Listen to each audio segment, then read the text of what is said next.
Silakan duduk, saudaraku sekalian, Bapak Ibu yang dikasihi Tuhan Yesus.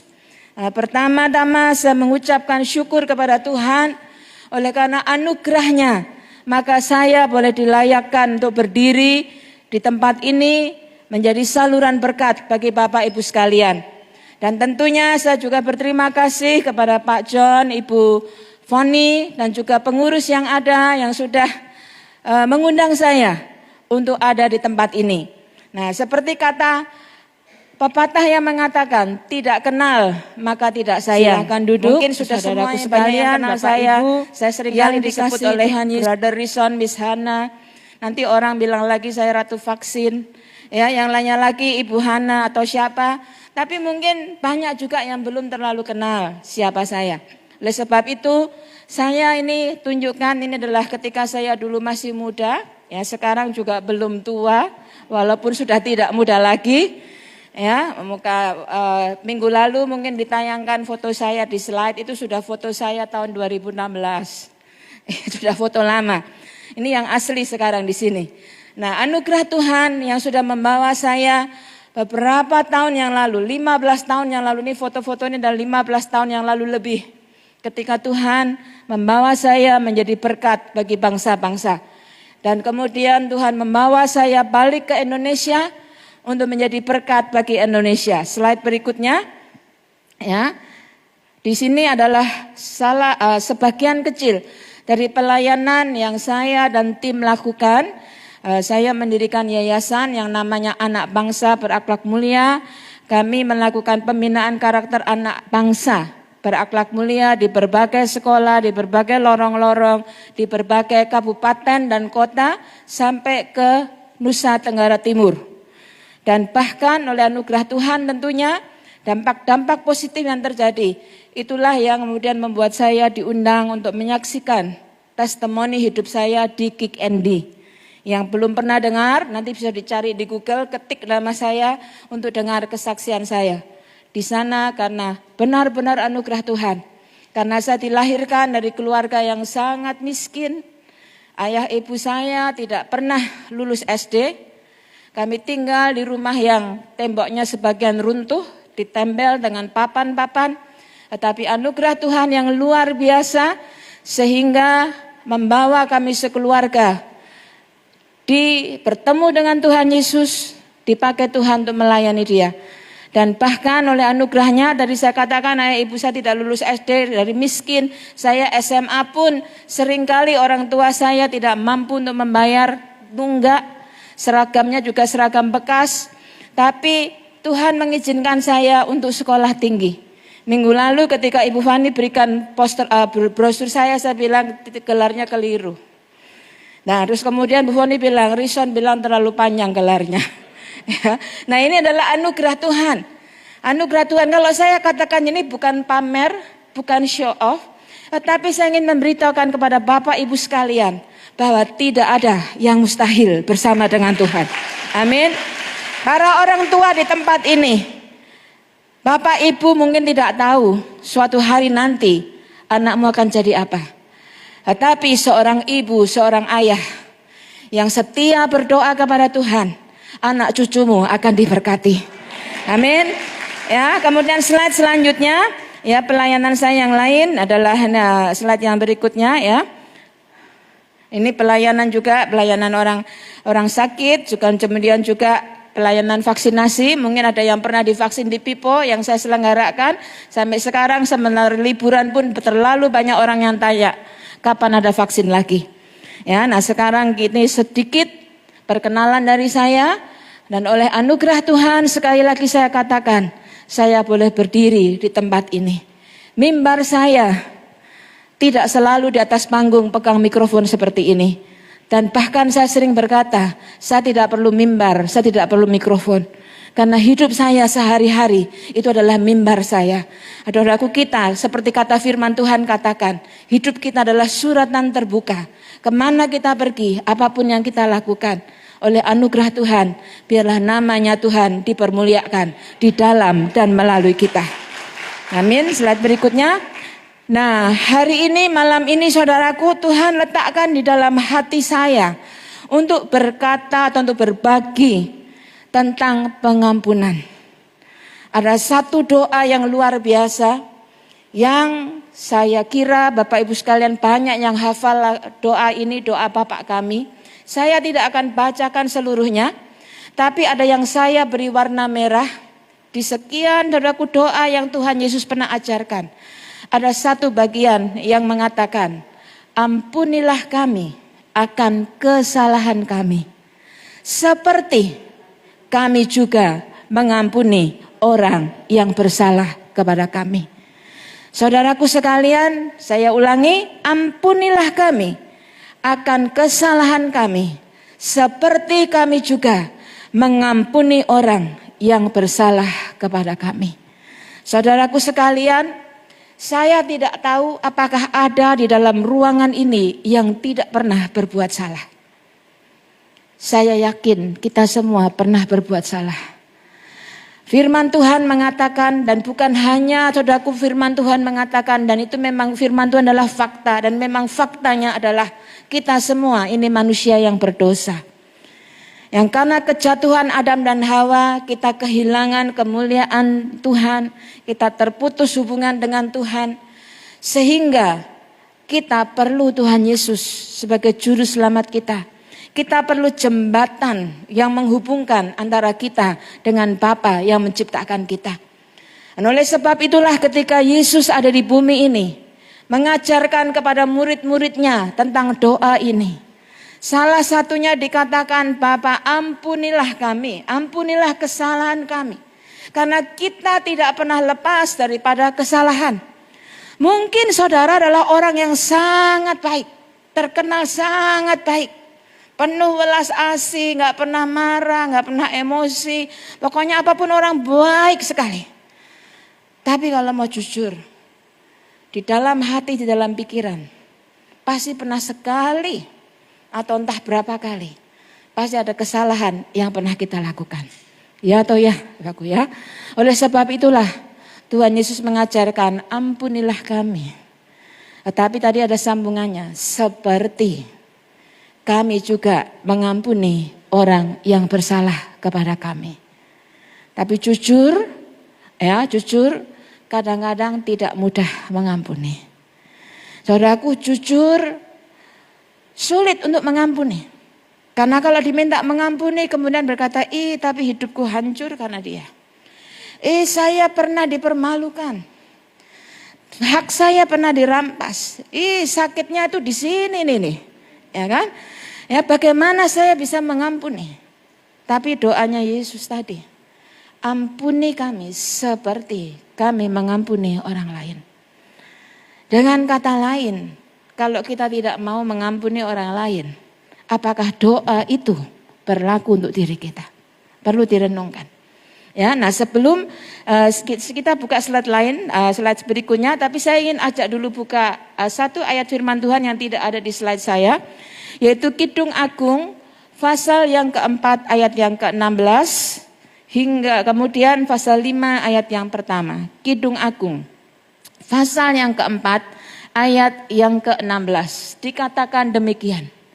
Ya, bangunlah angin utara, datanglah angin selatan, bertiuplah di tamanku supaya wangi semerbak rempah-rempahnya. Biarlah kekasihku masuk ke kebunnya dan makan buah-buah yang sangat lezat. Saya ulangi dulu ya. Kalimat pertama, bangunlah angin utara, datanglah angin selatan, bertiuplah di tamanku supaya wangi semerbak rempah-rempahnya. Biarlah kekasihku masuk ke kebunnya dan makan buah-buah yang sangat lezat. Kemudian pasal 5 ayat pertama, aku masuk ke tamanku dindaku, pengantinku. Aku mengumpulkan mur serta rempah-rempahku. Aku makan sarang lebah dan maduku. Aku minum anggurku beserta susuku. Makanlah dan minumlah sahabat-sahabat. Minumlah sampai puas kekasihku. Saudaraku sekalian, ini adalah saut-sautan sepasang kekasih. Mempelai wanita dan mempelai pria.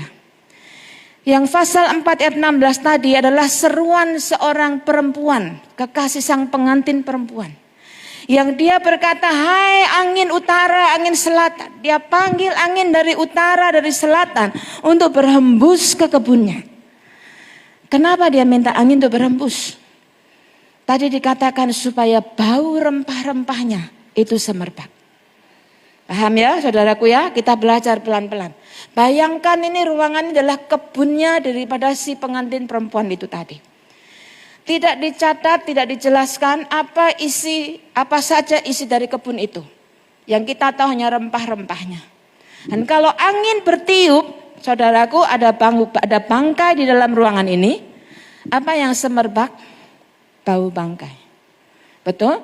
Kalau ruangan ini penuh dengan debu, penuh dengan sarang laba-laba, ketika angin berhembus dari utara, dari selatan, apa yang terjadi? Debunya mungkin saudaraku akan membuat mata kita pedih, dan kemudian bau-bau yang lainnya dan kecoa dan sebagainya akan berterbaran dan terlihat sangat tidak indah. Bisa bayangkan ya? Nah, kalau kita punya kebun yang kondisinya buruk seperti yang baru saja saya katakan, apakah berani berkata, bertiuplah angin utara, berhembuslah angin selatan? Tentunya enggak berani nih. Ya kan? Tetapi saya yakin si kekasih ini dia tahu persis bahwa banyak hal yang indah di dalam kebunnya. Sehingga saudaraku dengan kerinduannya mengharapkan sang kekasih datang. Dia berkata, berhembuslah angin dari utara dan selatan. Karena dia tahu di dalam kebunnya, kebun yang tertata dengan indah. Kebun yang penuh dengan tanam-tanaman yang berbau wangi, berbau harum dengan rempah-rempah yang luar biasa. Sehingga ketika berhembus, keluar saudaraku, wih wanginya. Saudara pernah masuk ruangan, kalau ruangan itu habis dibersihkan, habis disemprot, wih wanginya. Atau saudara pernah saudaraku ada di dalam mobil yang ada AC-nya, ada orang yang pakai parfum begitu masuk, wih wanginya, semerbak. Ini demikian saudaraku kira-kira bayangannya seperti itu. Dan tadi kita lihat di pasal 5 ayat yang pertama, respon daripada pengantin prianya. Aku datang, aku masuk ke tamanku dindaku, pengantinku. Aku mengumpulkan mur serta rempah-rempah. Makan sarang laba bla bla bla bla banyak sekali. Dari sini saudaraku kita bisa lihat ekspresi sukacita, ekspresi kepuasan dari si mempelai pria ini melihat kebun yang indah yang disiapkan oleh pengantin perempuannya. Nah, sekarang pertanyaannya saudaraku sekalian. Bagaimana kondisi kebun hatimu? Saya ulangi ya, kita kemudian lihat slide berikutnya tadi. Bagaimana kondisi kebun hatimu? Saudaraku sekalian, baik yang pria ataupun yang wanita. Kita ini gereja Tuhan, kita ini adalah mempelai wanitanya Kristus. Yang pria mungkin mikirnya, duh gimana saya jadi mempelai wanita? Ya, agak susah memang mungkin. Ya, tapi yang jelas saudaraku, kita ini suatu hari nanti akan bertemu dengan Raja segala raja. Dan yang harus paling kita rindukan di atas segalanya adalah ketika kita bertemu dengan Raja segala raja, kita akan mendengar perkataan yang berkata, sapaslah hambaku yang setia.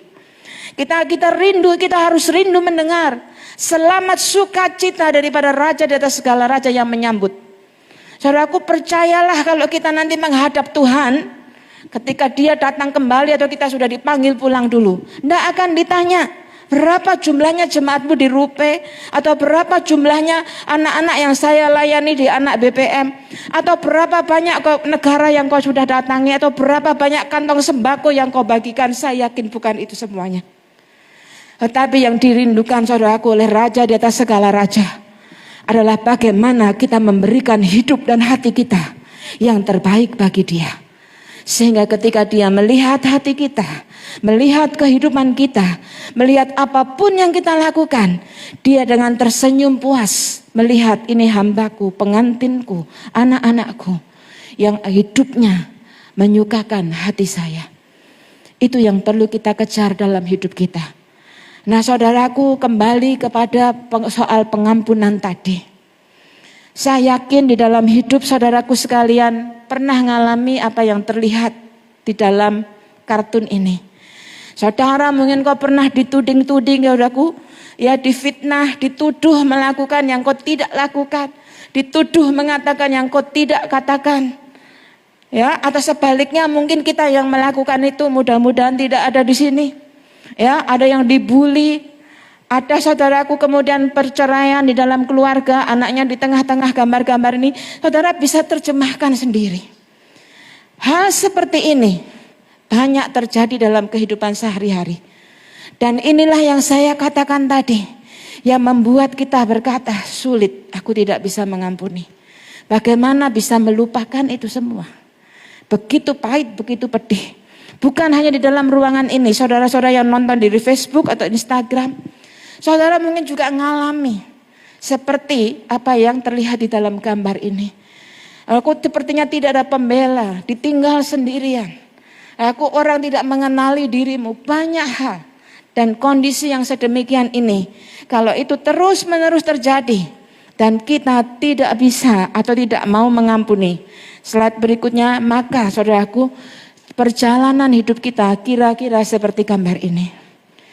Kita mau naik tangga sukses, tapi terlalu pelan karena bawa beban yang besar. Beban tidak mau mengampuni, beban masa lalu, beban kehancuran keluarga, beban dikucilkan, beban saudaraku dikhianati, difitnah atau apapun saudaraku engkau sebutkan. Kalau kita tetap saudaraku pegang itu, kalau saudara mungkin catat kau pegang itu seperti beban yang berat atau seperti yang tangannya dirantai. Kalau dirantai terrantai seperti ini, kemana kita bisa pergi? Tentunya kita tidak akan bisa melangkah jauh. Punya impian besar tapi seperti ditarik lagi.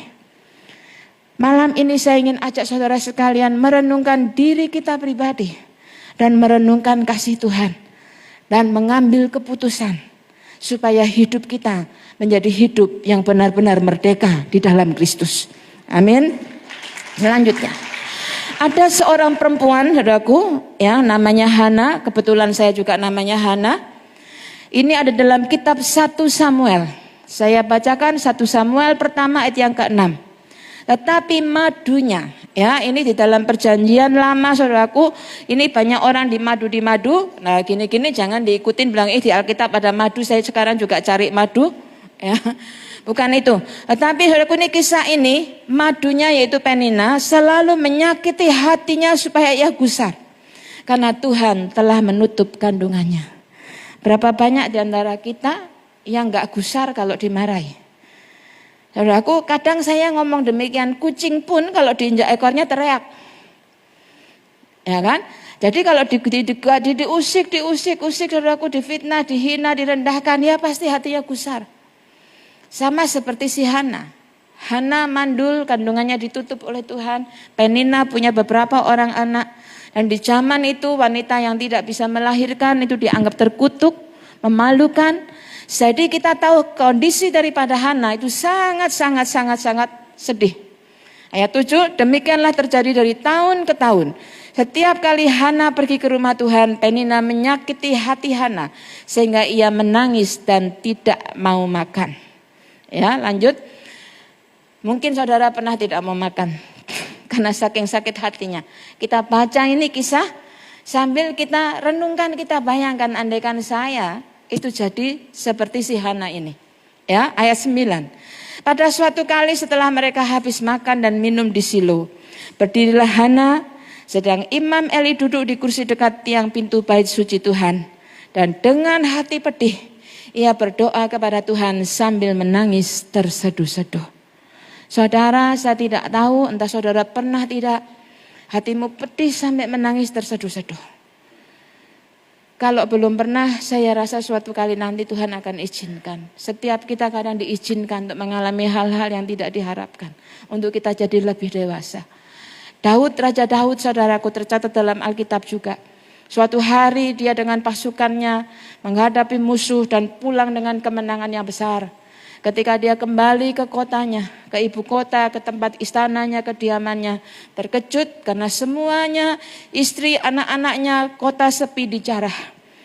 Dan dicatat saudaraku dalam Alkitab, Daud menangis sampai tidak bisa menangis lagi. Karena begitu pedihnya. Saya pun dalam hidup saya manusia biasa. Saya pun pernah menangis yang tidak bisa menangis lagi. Banyak hal juga yang saya hadapi dalam hidup saya. Oleh sebab itu saudaraku, saya belajar lewat kesulitan, lewat tantangan, lewat hal-hal yang tidak saya harapkan. Tetapi kalau saya bisa menyerahkan hidupku kepada Tuhan dan meresponi masalah itu dengan baik, maka Tuhan kemudian naikkan kelas lagi. Tuhan berikan kepercayaan yang lebih besar lagi. Nah, kembali kepada si Hana ini. Dia sedang pedih hatinya, dia berdiri, dia nangis, saudaraku, dia berdoa terseduh-seduh. Tapi apa responnya Imam Eli? Ini saudara pasti pernah dengar kisah ini. Ketika perempuan itu terus-menerus berdoa di hadapan Tuhan, maka Eli mengamati mulut perempuan itu. Dan karena Hana berkata-kata dalam hatinya, dan hanya bibirnya saja bergerak-gerak, tetapi suaranya tidak kedengaran, maka Eli menyangka perempuan itu mabuk. Alamak, katanya tah. Sudah sedih, sudah pedih, bayangkan saudara sedih, pedih. Kemudian teleponnya yang saya kenal, yang saya apal namanya Pak Rison, Bu Foni, Pak Joni. Ya, ketika telepon kemudian saudara malah dimarahin, saudara dikira mabuk, saudara dipikir ini begitu, tambah sakit tidak? Tambah sakit lah pasti. Kita ngomong jujur saja ya. Jadi kita ngomong fair, ini adalah perasaan. Kita punya perasaan. Hana hatinya sedemikian pedihnya. Dan saya yakin dia terluka lagi juga dengan perkataan Imam Eli. Lalu Eli bertanya kepada dia, berapa lama lagi engkau berlaku seperti orang mabuk? Lepaskan dirimu daripada mabukmu. Pernah nggak disalah ngertiin orang demikian? Ya. Hana menjawab, bukan tuanku. Aku seorang perempuan yang sangat bersusah hati. Anggur ataupun minuman yang memabukkan tidak aku minum. Melainkan aku mencurahkan isi hatiku di hadapan Tuhan. Janganlah anggap hambamu ini seorang perempuan yang dursila. Sebab karena besarnya cemas dan sakit hati, aku berbicara demikian lama. Karena besarnya cemas dan sakit hatiku, aku berbicara demikian lama. Kadang ketika kita cemas dan sakit hati, kita telepon, kita curhat dengan teman. Ketika curhat pun lama juga. Betul apa tidak? Ya kan? Nah, saudaraku, ini Hana curhatnya kepada Tuhan. Begitu lama dia curhat, disalah mengerti oleh pendetanya, dikira mabuk lagi.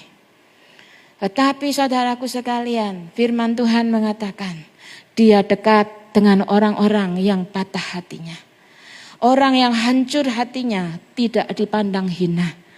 Tuhan mampu mengumpulkan kepingan-kepingan hati yang hancur, dibentuk kembali untuk menjadi bejana kemuliaan bagi Tuhan. Ada banyak saat-saat di mana hidup saya, hati saya juga hancur. Ketika saya hancur hatiku, saya belajar dan saya ingat doa yang selalu saya naikkan kepada Tuhan. Saya katakan, Tuhan, lebih baik aku ada di tangan-Mu daripada di tangan manusia.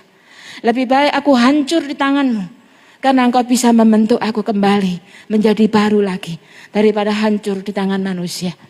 Saudaraku, seberapa besar sakit hatimu, seberapa besar kekecewaanmu, seberapa pahit pengalaman hidupmu, biarlah kita curahkan itu hanya kepada Tuhan. Bukan berarti tidak boleh punya sahabat, boleh. Tetapi saya ingin ingatkan, kadang sahabat pun tidak bisa mengerti kita. Teman baik kita pun kadang-kadang menyakitkan kita. Demikian juga yang dialami oleh Hana.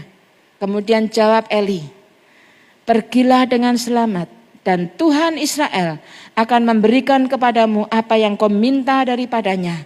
Sesudah berkata demikian, biarlah hambamu ini mendapat belas kasihan daripadamu. Lalu keluarlah perempuan itu, ia memakan dan mukanya tidak muram lagi. Saudaraku sekalian, dia kemudian mendengarkan kata nubuatan daripada Imam Eli. Ketika dia mendengar hal itu tadi, firman Tuhan mengatakan mukanya tidak muram lagi. Mukanya tidak muram lagi. Nah, saya ingin aja berpikir, saat itu Hana sudah hamil atau belum? Sudah mengandung belum? Belum. Dia masih di bait Tuhan, masih di bait suci. Dia masih baru berdoa, masih habis menangis, masih disalah ngertikan. Dia tanya jawab dengan Imam Eli. Dan ketika Imam Eli tahu masalahnya, dia sebagai hamba Tuhan, dia berkata, pergilah dengan selamat, kau akan mendapatkan apa yang diinginkan hatimu. Tetapi saya yakin saudaraku, perkataan itu adalah perkataan firman yang luar biasa. Sehingga mengubah kondisi hati, perasaan, emosi dan pikiran Hana. Saat itulah secara spiritual terjadi terobosan, terjadi breakthrough, terjadi perubahan, terjadi peralihan di dalam kehidupan si Hana ini. Sehingga yang tadinya dia cemas, yang tadinya hatinya pedih, menjadi berubah sukacita berseri-seri. Saudaraku, kalau kita bisa pikirkan, kita bisa bayangkan, saudaraku, saya bisa simpulkan dengan kalimat saya yang sederhana. Saat itu seruan Hana, tangisan Hana bertemu dengan anugerah Tuhan. Saudaraku, anugerah adalah anugerah. Anugerah Tuhan adalah sesuatu yang luar biasa. Anugerah Tuhan itu diberikan baik kita ini layak menerimanya atau tidak layak. Anugerah Tuhan, saudaraku, diberikan baik kita ini apapun kondisinya, pokoknya anugerah. Anugerah itu hadiah, saudaraku. Anugerah. Ya kan? Lebih daripada dapat lotre. Anugerah Tuhan. Dan kalau anugerah Tuhan turun atas hidup kita, anugerah Tuhan itu adalah kemurahannya, kebesarannya, keagungannya sendiri. Maka sesuatu yang dahsyat itu bisa terjadi. Oleh sebab itu, apapun kondisimu, apapun keadaanmu, biarlah seruanmu bertemu dengan anugerah Tuhan. Ketika tangisan kita, ketika keterbatasan kita bertemu dan menyatu dengan anugerah Tuhan, maka sesuatu terjadi. Perubahan terjadi. Wajahnya Hana kemudian menjadi ceria. Dia pulang tidak dengan berat hati lagi, dengan sukacita. Saya yakin itu gak bisa dibuat-buat. Betul apa tidak?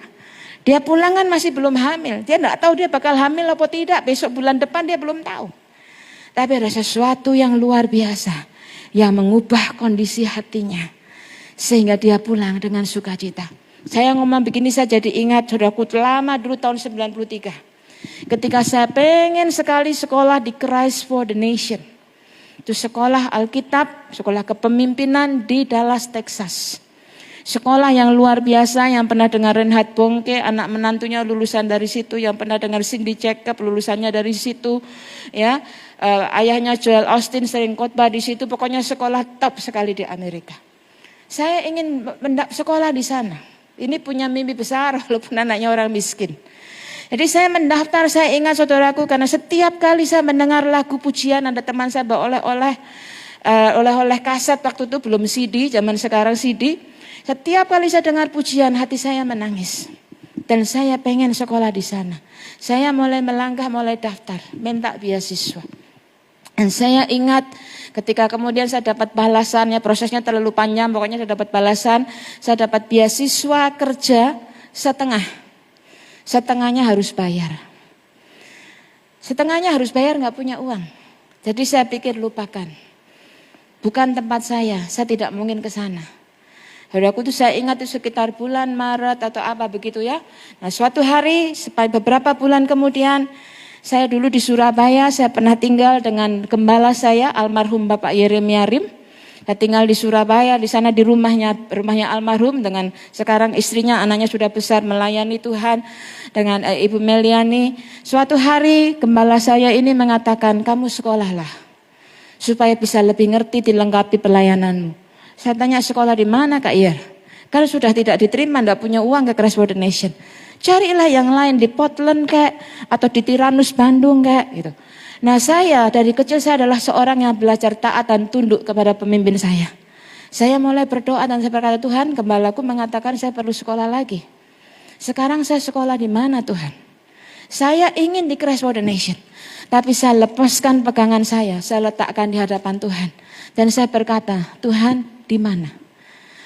Dan ketika saya berdoa, Tuhan masih meletakkan di hati saya tetap Christ for the Nation. Tidak punya uang. Tapi kemudian saya bertanya lagi saudaraku dengan bahasa Inggris saya yang little waktu itu. Saya bertanya, saya katakan saya pernah dapat surat saya diterima beasiswa setengah. Saya beasiswanya masih berlaku tidak? Saya dijawab, masih berlaku asal kau punya uang sisanya. Uangnya tetap tidak punya saudaraku. Tapi kenapa saya cerita begini? Saya tiba-tiba ingat. Tapi kondisi iman saya pada waktu itu sudah berbeda dengan beberapa bulan yang sebelumnya. Uangnya tetap tidak punya, kondisi fisiknya tetap sama. Tapi kondisi imannya, kondisi mata rohaninya itu sudah berbeda. Dan saya mulai saudaraku berkata dengan iman. Setiap hari Tuhan saya katakan, Tuhan saya sedang menuju ke Amerika. Saya sedang melangkah ke Amerika. Pintu gerbang Amerika dibuka untuk saya. Saya katakan pintu gerbang Christ for the Nation dibuka untuk saya. Dan Tuhan berjalan di depanku. Tuhan akan membukakan setiap pintu yang saya akan lewati. Setiap hari saya ucapkan. Untung gak ada yang dengar. Ya, kalau ada yang dengar, begini, saya ingat papi saya berkata, ini anak impiannya terlalu besar. Saya khawatir dia stres kalau tidak didapatkan. Ya kan? Tapi saudaraku ini saya mau katakan kondisi imannya Hana, saya kasih contoh dengan kondisi iman saya. Ketika saya benar-benar berangkat, saudaraku tentunya kalau saya ceritakan semalam gak habis. Ya, pokoknya Tuhan luar biasa, Tuhan siapkan saya tiket 1 kali jalan, membeli tiket. Dan uangnya saudaraku cuma punya $150. Padahal harus bayarnya $1.600. Sampai di sana saudaraku hari-hari pertama saya mau dipulangkan. Tapi mereka tidak bisa pulangkan saya karena saya nggak punya tiket balik. Dan saya bahkan saudaraku disuruh telepon gerejamu. Toh? Langsung minta tiket. Saya katakan, saya bingung. Saya bingung waktu itu saya sudah diberi pekerjaan untuk bayar beasiswa yang separohnya. Karena bukan beasiswa murni tapi beasiswa kerja. Dibayar dengan kerja bersihkan toilet. Karena Inggrisnya little. Tidak bisa kerja yang lain. Dan saya ingat saudaraku suatu hari ketika mereka rapat dikatakan kau salah melangkah. Hamba Tuhan mengatakan kamu salah melangkah. Karena kami berdoa siapapun yang dikehendaki Tuhan datang ke sini. Tuhan sudah sediakan semuanya. Sementara saya belum punya semuanya. Berarti dianggap salah melangkah. Saya mikir saudaraku, terus kemudian tapi Tuhan berikan kata iman. Oleh sebab itu saya bisa mengerti perasaan Hana saat itu. Saya ingat saya katakan, who knows, hari ini Tuhan memberikan saya uang itu. Tuhan punya sejuta cara untuk memberkati saya. Saya katakan demikian pada waktu itu. Dan mereka bilang, well, kamu tahu ini Texas, Dallas kota besar. Bagaimana kau bisa hidup dengan $150? Ya saya ngerti. Walaupun dengan iman berani ngomong gitu pulang ke apartemen bingung juga saudaraku. Saya bingung, saya telepon sekretarisnya daripada dekan ya kalau di Indonesia. Saya tanya, gimana nih sekarang? Sekarang saya balik lanjut kerja atau tidak bersihkan toilet? Atau saya benar-benar disuruh pulang? Dan kemudian dia berkata, ini saudaraku saya bersyukur Tuhan kirim seseorang yang bijaksana sekali. Dia berkata, bagaimana hatimu? Kau yakin enggak di hatimu bahwa Tuhan akan kirim kamu uang? Nah saya jawab yakin. Kalau begitu balik kerja lanjutkan. Dan memang saudaraku luar biasa. Terlalu panjang untuk ceritakan demikian. Yang jelas saudara lihat saya sekarang berdiri di hadapan saudara. Bukan hanya lulus dari Christ for the Nation. Tapi saya seorang doktor lulusan Amerika. Dan bahkan di sekolah yang lainnya lagi. Dapat penghargaan dari pemerintah Australia dan sebagainya. Kalau saya katakan demikian bukan menunjukkan betapa hebatnya saya. Tetapi betapa hebatnya Tuhan yang sudah memampukan saya. Kalau dia bisa memampukan saya, maka dia pun bisa memampukan setiap saudara. Saudara, setiap hari saya kumpul hanya dengan anak-anak di lorong, di TPA dan lain-lainnya. Sehingga banyak orang yang tidak tahu bahwa saya adalah pendeta hamba Tuhan yang ditabiskan secara resmi. Saudaraku, banyak orang saudaraku yang mungkin tidak berani memberikan mimbarnya kepada saya. Karena saya hidup sederhana. Tapi saya selalu berkata, lebih baik tidak dikenal oleh orang, tetapi dikenal oleh Tuhan yang maha tinggi.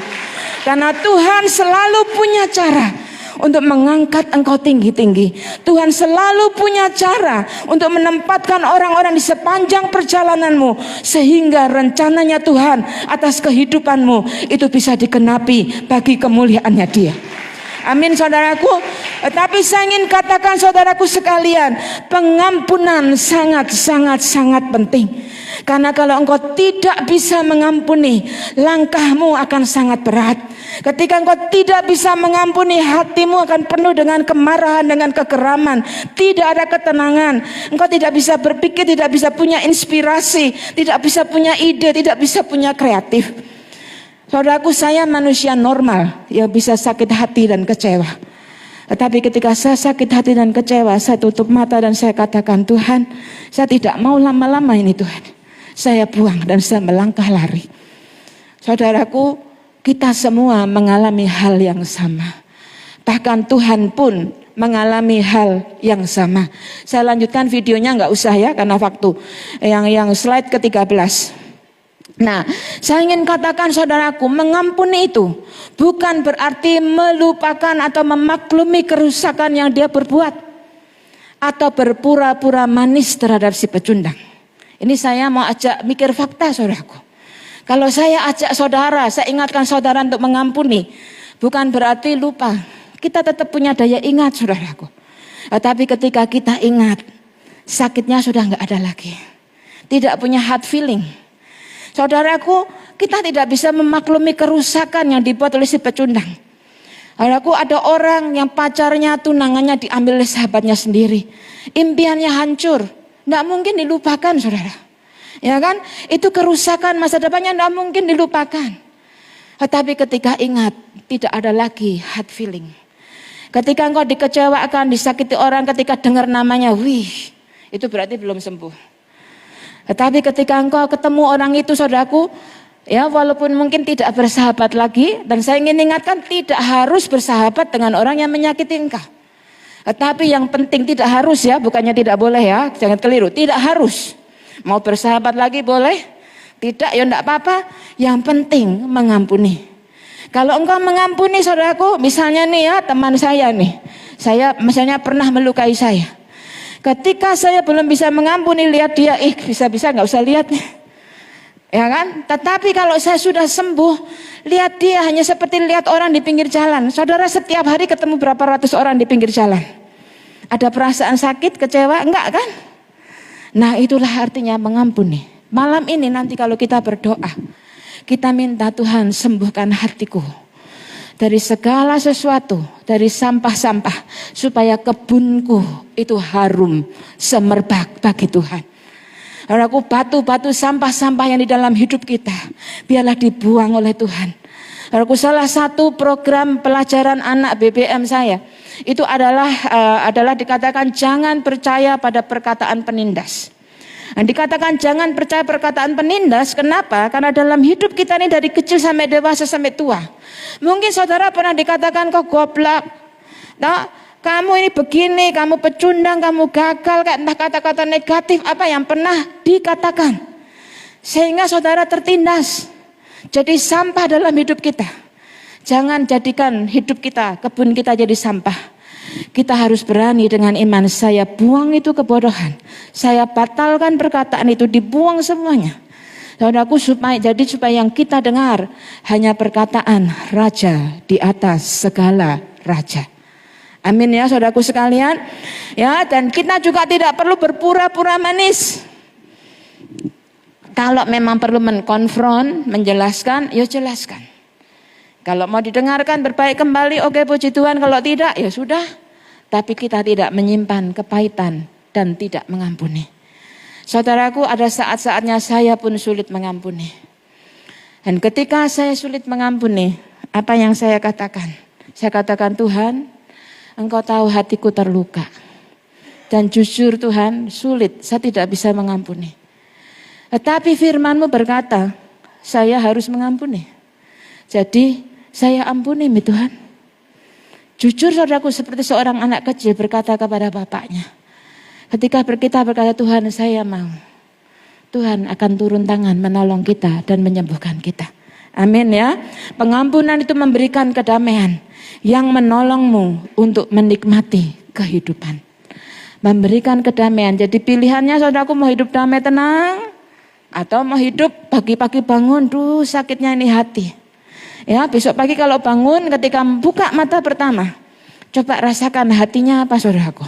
Sakit, jengkel, marah, atau ada nyanyian? Kalau saya bangun pagi ada sesuatu yang gak enak, saya harus waspada. Tapi kalau saya dengar nyanyian di hatiku, saya tahu sesuatu yang baik terjadi padaku hari itu. Amin. Untuk kita punya nyanyian baru yang ada di dalam hati kita. Ini hidup saudaraku harus bebas dari rasa sakit hati. Lanjutnya ya. Pengampunan adalah keputusan yang sadar dan disengaja. Sadar, saudaraku. Keputusan yang sadar, yang disengaja, yang sungguh-sungguh untuk melepaskan perasaan dendam atau balas dendam terhadap seseorang atau sekelompok orang. Mungkin saudara pernah sakit hati kepada gereja, pernah sakit hati kepada orang Kristen, atau pernah sakit hati kepada suamimu, kepada istrimu, mantan pacar, mantan apa lagi, tidak tahu, mantan-mantan itu semuanya. Ya, saudaraku, yang kalau engkau mengampuni, maka artinya engkau secara sadar mengambil keputusan, secara sengaja mengambil keputusan, saya mau mengampuni. Entah mereka itu pantas dapat pengampunan atau tidak, ya. Tapi yang jelas saya mau mengampuni. Mengerti ya saudaraku ya? Pengampunan melepaskan diri kita dari rantai masa lalu dan hidup dalam kebebasan.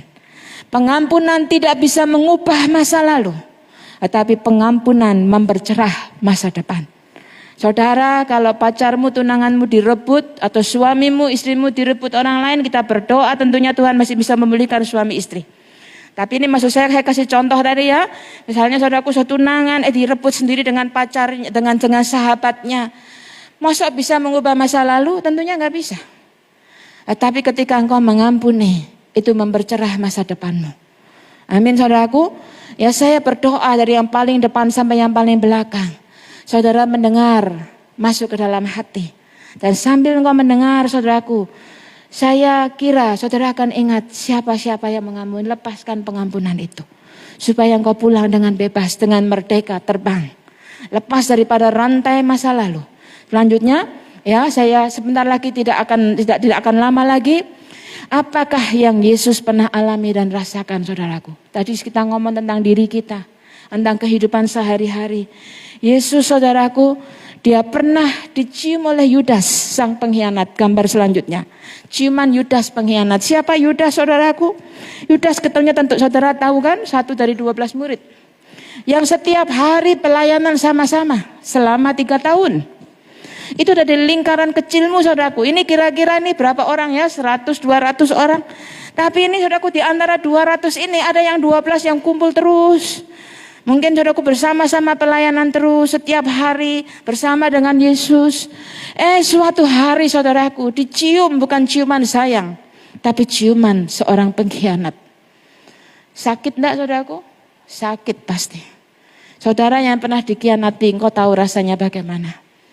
Tapi saya ingin katakan juga, Yesus lebih sakit daripada apa yang pernah kita rasakan. Kemudian selanjutnya Yesus, dia saudaraku ketika dalam pergumulan tidak ada sahabat yang menopang dia. Pernahkah saudara ngalami engkau dalam pergumulan berat, engkau cari orang, sepertinya tidak ada orang yang peduli. Ada yang peduli tapi terlalu sibuk. Ada yang peduli tapi sok rohani, sok ngerti. Aku banyak menyakitkan, menjengkelkan. Yesus pernah mengalami lebih daripada yang saudara alami. Dia tahu dia akan mati. Dia manusia sejati saudara. Dia akan mati. Dia bergumul. Saudaraku sekalian. Tetapi ketika dia ajak 3 sahabatnya yang paling dekat sekali. Saudaraku kita ini biasanya sangat terluka. Kalau yang melukai adalah orang dekat kita. Benar apa tidak saudaraku? Ya kan? Nah saudaraku sekalian. Kalau kita terluka saudaraku. Kita minta dukungan dari teman kita, sahabat kita dalam pergumulan. Rasanya Yesus saudaraku sedang berdoa. Diajak berdoa sahabatnya malah ketiduran. Kemudian yang selanjutnya orang terdekatnya dia juga menyangkal dia. Contoh soal nih saudaraku, ini saya lihat Bu Fitri nih barusan toh, sahabat saya. Nah ketemu di satu acara nih. Bu Fitri misalnya mau Bu Hana, siapa ya saya enggak kenal. Sakit hati enggak saudaraku? Ya kan ini Yesus saudaraku dia sedang disiksa.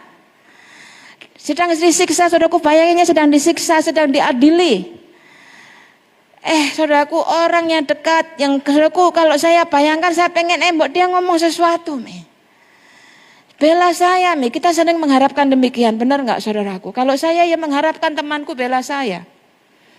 Tetapi Yesus dia malah disangka. Saya ingin katakan ini saudaraku, saya ingin tunjukkan. Dia mengalami apa yang pernah kau alami. Bahkan lebih daripada itu. Kekerasan fisik. Ini kita belum lama merayakan kematian dan kebangkitan Yesus.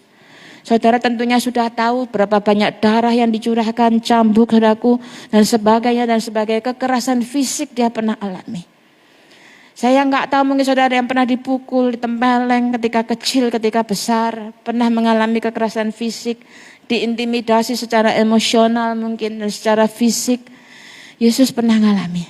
Bahkan saudaraku, saya tulis pelecehan. Jubahnya dibuka, dijadikan undian, jadikan rebutan. Saudaraku, kalau dipelajari dari bahasa aslinya, Yesus itu ditelanjangi saat itu. Saudara, bayangkan kalau kita yang ditelanjangi, duh sakitnya saudaraku, malunya, terhinanya. Itu kalau kita lihat foto-foto yang pakai kain selembar, saudaraku, itu hanya karena untuk estetika, sopan santun. Tapi Yesus, saudaraku, dia dihina dan dicela orang. Kalau engkau pernah dilecehkan, dia juga pernah. Dia tahu betapa sakitnya yang pernah engkau alami. Tetapi karena dia mati di atas kayu salib, maka rasa sakit hatimu dari kekerasan fisik yang pernah engkau alami, dari rasa sakit, rasa hancur daripada engkau pernah dilecehkan, entah mungkin secara emosional dengan perkataan atau dengan perbuatan, atau mungkin secara seksual. Saudaraku, Tuhan Yesus sanggup menyembuhkan engkau. Lepaskan pengampunan kepada siapapun yang melakukannya. Saudaraku, pengampunan saya ingin ingatkan tidak bisa mengubah masa lalu, tetapi bisa mempercerah masa depan kita. Selanjutnya, saudaraku, dia disalibkan sebagai seorang penjahat. Saudaraku, ya ini kita bisa bayangkan, saya tidak usah jelaskan panjang lebar, sesuatu yang sangat menyakitkan. Tetapi saudaraku, dia rela melakukan semuanya itu karena dia mengasihi seisi dunia ini. Dikembalikan saja ya, saya tadi belum ganti ini. Ya, dia menyalibkan, karena Tuhan mengasihi seisi dunia ini sehingga dikaruniakannya anaknya yang tunggal, supaya barang siapa yang percaya akan dia jangan binasa, melainkan beroleh hidup yang kekal. Diturunkan boleh layarnya. Saudaraku sekalian, ini yang dialami oleh Tuhan Yesus. Dia mengalami, dia menderita semuanya.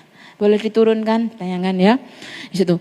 Nah, jadi saudaraku sekalian, apapun yang pernah engkau alami, dia tahu semuanya. Dia pernah merasakan semuanya. Dan dia sudah tanggung semuanya di atas kayu salib. Pilihan sekarang ada pada kita. Apakah kita mau melepaskan pengampunan? Ataukah kita mau menyimpan itu dalam hati kita, di dalam kepahitan kita? Doanya Tuhan Yesus adalah, ampunilah kami seperti kami mengampuni orang yang bersalah kepada kami. Saudaraku, saya manusia normal sama seperti saudara. Tadi saya sudah katakan, saya bisa marah, saya bisa menangis, saya bisa kecewa. Yesus pun demikian saudaraku. Tetapi saya belajar dan masih terus belajar untuk melepaskan pengampunan. Supaya hidupnya tenang, supaya saya bisa berkarya, supaya tidak menghalangi berkat Tuhan. Kita banyak kali minta berdoa, minta diberkati Tuhan, minta dibuat berhasil. Aku mencapai keberhasilan, mencapai kemakmuran dan sebagainya. Tapi saudaraku coba bayangkan, kalau Tuhan kasih saudara pekerjaan yang baik, tapi hidupmu masih penuh dengan kejengkelan, kemarahan. Kira-kira bisa bekerja dengan baik atau tidak? Saya ragu saudaraku. Karena tidak bisa tenang, tidak bisa timbul ide kreatif dan sebagainya. Oleh sebab itu malam hari ini saya undang tim worship, pujian. Kita maju ke saudaraku, kita akan menyembah Tuhan. Kita akan meninggikan Tuhan Yesus. Dan pada saat kita meninggikan Tuhan Yesus, biarkan dia melayani saudara. Pribadi demi pribadi. Apapun rasa sakit hatimu, katakan kepada dia, Tuhan, aku gak tahu bagaimana caranya ini. Tapi aku mau serahkan kepada Engkau. Tuhan, aku gak tahu bagaimana caranya mengampuni dia, terlalu hancur, terlalu pahit, terlalu pedih. Tetapi saya barusan mendengarkan firman-Mu. Saya gak tahu caranya, tapi saya mau. Cuma sederhana saudaraku, hanya katakan saya mau. Dan biarkan Tuhan melakukan semuanya. Saya berdoa saudaraku, dan saya yakin ini kerinduan Tuhan juga. bahwa setiap saudara, engkau bisa dilepaskan dari beban sakit hati, beban kekecewaan, sehingga engkau berjalan dengan bebas. Tidak ada rantai masa lalu yang menarik saudara ke belakang terus. Tapi biarlah saudaraku, seberapa jauh, seberapa tuanya hidupmu saudaraku, mari kita minta pengampunan daripada Tuhan dan kita mengampuni. Dan saudaraku, saya ingin ingatkan sebelum saya mengakhiri, sebelum sama-sama kita memuji Tuhan, hal yang sangat penting juga. Saudara, engkau perlu belajar juga mengampuni dirimu sendiri. Saya ulangi, saudara, kita perlu belajar mengampuni diri kita sendiri. Kita perlu mengasihi diri kita sama seperti Tuhan mengasihi kita. Bukan mengasihani, itu beda. Tetapi mengasihi, sayang pada diri sendiri. Jangan sakiti hatimu, jangan biarkan dirimu tersakiti. Aku ampuni dirimu. Saya tiba-tiba teringat saudaraku, berapa tahun yang lalu saya pernah melayani seorang oma, umurnya 80 sekian tahun. Saudaraku, ketika dia di rumah, katanya dia kadang-kadang dia kayak seperti tidak tenang, panik, seperti lihat ini itu dan sebagainya, dan seringkali mimpi didatangi anak kecil. Dan ketika saya berdoa, saudaraku, saya kemudian seperti diberikan hikmat oleh Tuhan. Saya bertanya, Oma, apakah Oma pernah menggugurkan anak ketika muda dulu? Dia berkata, iya, saya pernah menggugurkan anak. Saudaraku, sudah 80 tahun. Dan dari situ saudaraku, saya belajar dan saya melihat kuncinya adalah apa. Sehingga Oma ini hidupnya tidak tenang. Karena dia tidak bisa mengampuni kesalahan yang pernah dia buat puluhan tahun yang lalu. Saudaraku, Tuhan Yesus sudah mengampuni engkau. Mati di atas kayu salib. Ampuni dirimu. Kebodohan apapun yang pernah engkau lakukan, minta ampun kepada Tuhan. Kemudian ampuni dirimu. Saya ingin ulangi saudaraku, melepaskan pengampunan bukan berarti memaklumi perbuatan itu. Jadi kalau engkau mengampuni dirimu sendiri dari kebodohan yang pernah engkau lakukan, bukan berarti memaklumi perbuatan itu. Tetapi membuat engkau berubah untuk tidak melakukannya lagi. Mari kita nyanyikan lagu Tinggikan Dirimu. Ya, tinggikan saudaraku, kita tinggikan. Saudara duduk saja. Saya tidak akan panggil altar call. Tetapi saya berdoa Roh Kudus berjalan keliling dari saudaraku masing-masing bangku, masing-masing pribadi. Saya berdoa Roh Kudus sendiri menjamah saudara. Malaikat-malaikat Tuhan juga berdiri di samping saudara, melayani saudara. Sambil saudaraku kita tinggikan Yesus. Minta dia menyembuhkan engkau dari setiap sakit hati apapun juga. Dari saudaraku pengampun ketidakbisaan mengampuni. Minta Tuhan memampukan engkau. Jangan keraskan hati. Tetapi saudaraku, Tuhan berdiri di depan pintu hatimu dan berkata, ampuni, lepaskan pengampunan. Sama seperti aku mengampuni engkau. Ampuni mereka yang bersalah kepadamu. Mari saudaraku, kita memuji dia, direndam dalam hadirat Tuhan. Tinggikan dirimu, mengatasi langit. Yes, Jesus.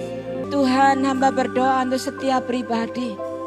Saudara, kalau engkau rindu mengalami kebebasan, kelepasan yang daripada Tuhan, dari apapun juga, angkat tanganmu saudaraku, bukan kepada saya, tetapi kepada Dia, Raja di atas segala raja.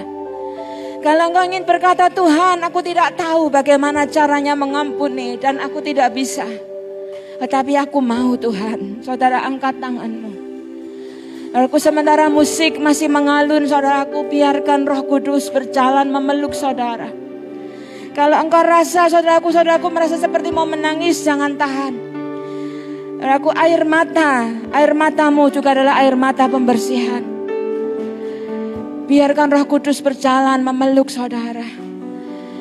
Saudaraku, nyatakan, curahkan isi hatimu. Sama seperti Hana mencurahkan isi hatinya di hadapan Tuhan. Apapun yang jadi kebutuhanmu, apapun yang menjadi tangisanmu, apapun yang menjadi kesulitanmu, anugerah Tuhan tidak terbatas. Saudaraku yang menonton di Facebook ataupun Instagram, Tuhan adalah Tuhan yang maha tahu.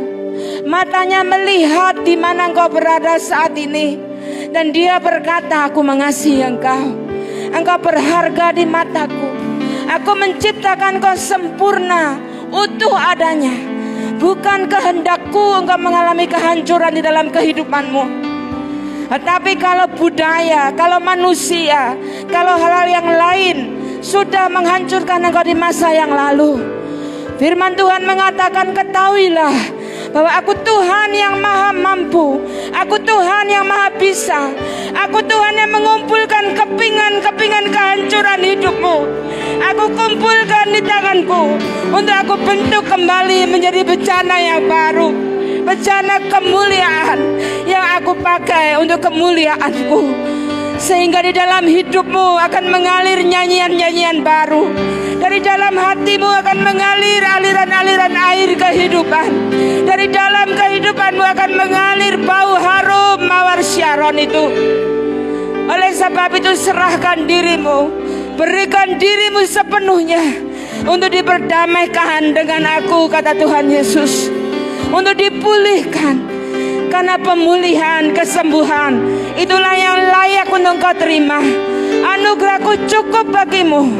Dan biarlah matamu terbuka. Karena aku memiliki masa depan yang cerah bagi engkau. Aku punya rancangan yang besar bagi setiap kehidupanmu. Aku punya rancangan yang dahsyat. Dan bersama dengan Tuhan tidak ada yang mustahil. Terima kasih Tuhan Yesus. Terima kasih Bapa. Terima kasih ya Tuhan. Dipermuliakanlah namamu ya Tuhan Yesus. Bapa, sempurnakan apa yang hamba sampaikan. Karena hamba terbatas dan penuh dengan kekurangan. Roh Kudus, lanjutkan suaramu. Lanjutkan pekerjaanmu. Dan firman-Mu berkata, Tuhan, aku pegang tanda ajaib mujizat menyertai penyampaian firman-Mu.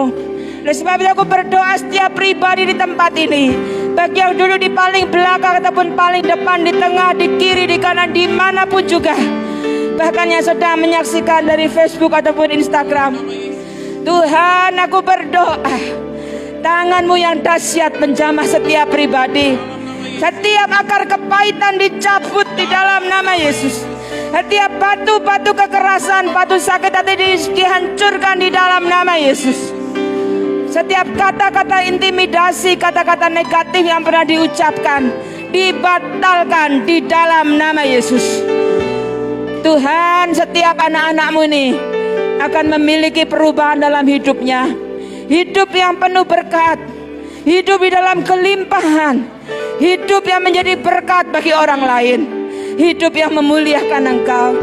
Terima kasih Tuhan, kami akan mendengar kesaksian bahwa setiap anak-Mu ini terbebaskan dari masa lalunya. Tuhan, ketika kami mengampuni, aku tahu Tuhan, kesembuhan juga terjadi. Pemulihan terjadi bagi tubuh fisik kami juga. Terima kasih Tuhan, yang sakit Engkau sembuhkan. Tuhan, yang dalam keadaan kebutuhan, hamba mohon anugerah-Mu, berkati dengan limpahnya. Berikan hikmat, kreativitas. Bukakan pintu-pintu berkat Tuhan. Bukakan pintu-pintu kesempatan. Bukakan pintu perkenanan. Turun atas setiap anak-anak-Mu ini. Terima kasih ya Bapa. Terima kasih Tuhan. Terima kasih Tuhan Yesus. Dipermuliakan namamu Tuhan Yesus.